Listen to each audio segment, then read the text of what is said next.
Ես մի հատ ուզում եմ խորքային ավելի գնանք էլի ավտոկրատիաների, քանի խոսքը բացվեց, вообще դիկտատուրայի թույլ տեղերի մասին խոսենք, օրինակ, տես, երբ որ դու սկսում ես հավաքել ինչ-որ շրջիկ մասովկա, հետդ պտտացնել տարբեր առիթներով, տարբեր վայրերում, պետք լինի էջմիածնում հավաքի, պետք լինի հովանավանքում պատարակի, պետք լինի համալիրում միջոցառման, այսինքն դու ունես ինչ-որ sense մի հատ ավտոբուսներով հետևիցդ շրջող մասովկա։ Մենք Մարժանի հետ դրա մասին խոսում ենք, որ մենք այդ ամեն ինչը տեսել ենք արդեն, նույն Ադրբեջանում ոնց են Ալիևի հետևից նույն դեմքերը պատտվում տարբեր վայրերով էսպես գնում են, նույն դեմքերին տեսնում ես մեկ իրանք գյուղացի են, մեկ իրանք ինչ-որ շինարար են, մեկ էկոակտիվիստ են, այսինքն մենք այդ ամեն ինչը տեսել ենք ոնց է դա ավտորիտար դիկտատուրայի դեպքում լինում եւ այդ ամեն ինչը մենք փաստացի այսօր տեսնում ենք այստեղ, հա։ Թույլ կետերը դիկտատուրայի ցանկացած, հա, որովհետև դա դասագրքային process է, любой դիկտատուրայի սկիզբը, այդ իր կուլմինացիան, վախճանը, այսինքն դա անverջ չի տևում ոչ միտեղ եւ երբեք պատմության մեջ, հա, ինքը ունենում է ինչ-որ իր ստարտը պոպուլիզմի, հանրային սիրո եւ մնացած ամեն ինչի մեջ։ Հետո տրանսֆորմացվում է կամ դեպի տոտալիտարիզմ, սահուն կերպով կամ մահանում է, որովհետև կենսունակ չի։ Հիմա արի փորձենք հասկանալ ոնց անենք, որ մահանա։ Հա, դուք այդքան երկար տալիս եք մի հատ հարց, ոնց Նիկոլին հանենք։ Ու ինձ ուզում եք շապատ իրի գունով, ու ժամը քանից է։ Այդ են ամենամշտական հարցերից մեկն է, երբ ագնում պրիպարացիան անենք, ռեժի տեսական պրիպարացիան անենք։ Տեսականով արի շատ չծանրաբեռնենք մարդկանց։ Բոլորը սպասում են այդ հարցի պատասխանին։ Բոլորը սպասում են այդ հարցի պատասխանի ապահովմանը եւ տեխնիկական եւ քաղաքական բնութագրիչներով։ Դա հեշտ բան չի, դա կարճ բան չի, եւ դա կամք, համբերատարություն եւ պայքարի ավյուն խելք ամենակարևորը, քաղաքական հաշվար, քաղաքական ինժեներիա պահանջող երևույթ է։ Տես քանի հատ բարդ բան նշեցի։ Այդ բարդ բաները պետքա սպասարկվեն, այդ բարդ բաները պետքա ունենան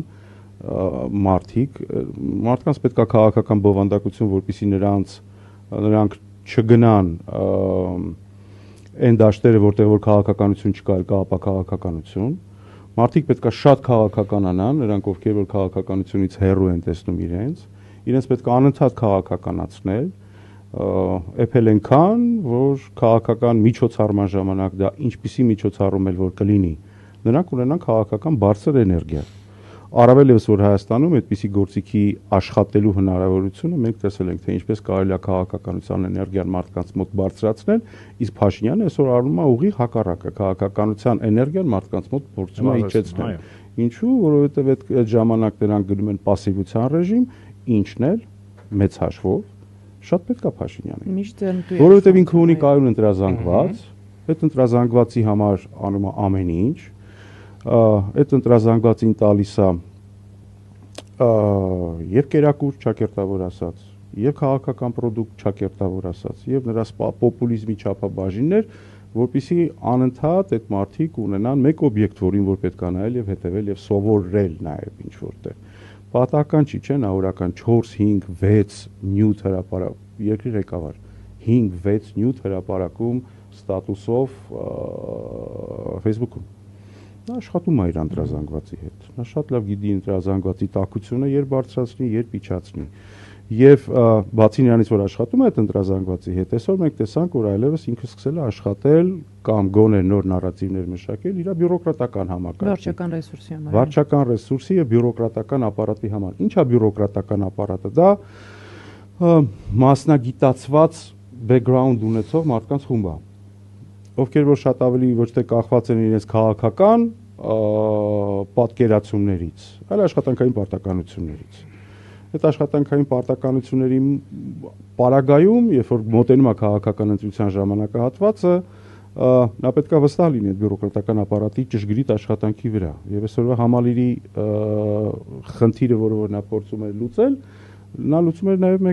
մեկ հարց։ դա հետեւյալն էր, այդ բյուրոկրատական ապարատին